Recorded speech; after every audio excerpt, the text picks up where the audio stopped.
Assalamualaikum, salam sejahtera sahabat KPMH. Apa kabar? Kembali dengan saya Aulia Fahmi dalam program Trending Case KPMH. Sahabat KPMH, kali ini saya ingin sedikit membahas terkait celoteh dari seorang yang katanya profesor, ahli tata negara mengenai sistem pemilu 2024 nanti. Denny Indrayana, seorang aktivis yang pernah menjabat sebagai Wakil Menteri Hukum dan HAM pada era SBY, tiba-tiba mengeluarkan seruan tentang hasil putusan MK soal sistem pemilu menjadi proporsional tertutup. Pernyataan Denny Indrayana ini dapat dikategorikan sebagai penyebaran berita bohong jika putusan tersebut ternyata tidak sesuai dengan cuitannya. Dan bisa menjadi dugaan membocorkan rahasia negara jika hasil putusan MK tersebut ternyata sesuai dengan cuitan Denny Indrayana. Cuitan mantan Menkumham ini sudah dilaporkan ke polisi. Cuitan Denny Indrayana sudah membuat gaduh Republik. Banyak masyarakat terprovokasi dengan cuitan tersebut. Dan apa yang dilakukan Denny Indrayana sudah membuat situasi nasional memburuk.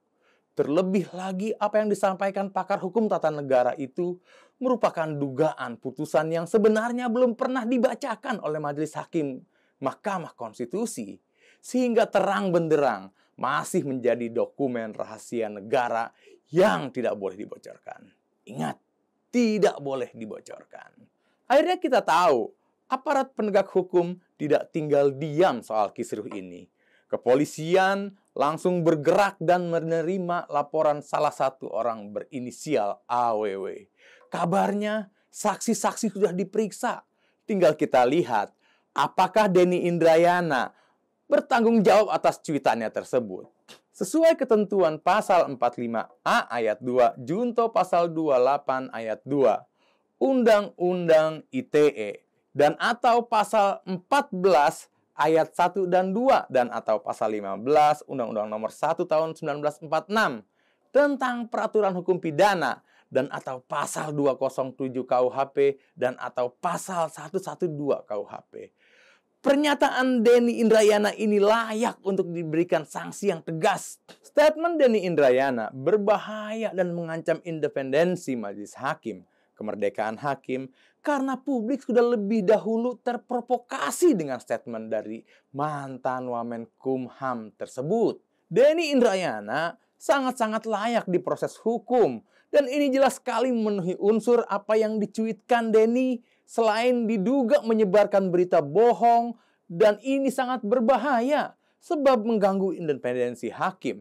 Dan tidak boleh dibiarkan. Kita menyoroti konteks dari tweet Denny Indrayana adalah tentang informasi bahwa putusan majelis hakim MK akan mengarah kepada sistem proporsional tertutup. Dengan komposisi putusan 6:3 dissenting. Meskipun pada akhirnya Denny Indrayana membantah bahwa informasi itu berasal dari informasinya di lingkungan Mahkamah Konstitusi, apa yang disampaikan Denny Indrayana terkait dengan putusan hakim Mahkamah Konstitusi tentang proporsional tertutup bukan sebuah kritikan, tapi fitnah. Bukan kritik, tapi tuduhan serius itu. Padahal jelas belum ada putusan MK soal uji sistem pemilu legislatif terbuka atau tertutup. Kami mengingatkan, ketidaksetujuan terhadap sesuatu jangan sampai merusak esensi dari moralitas.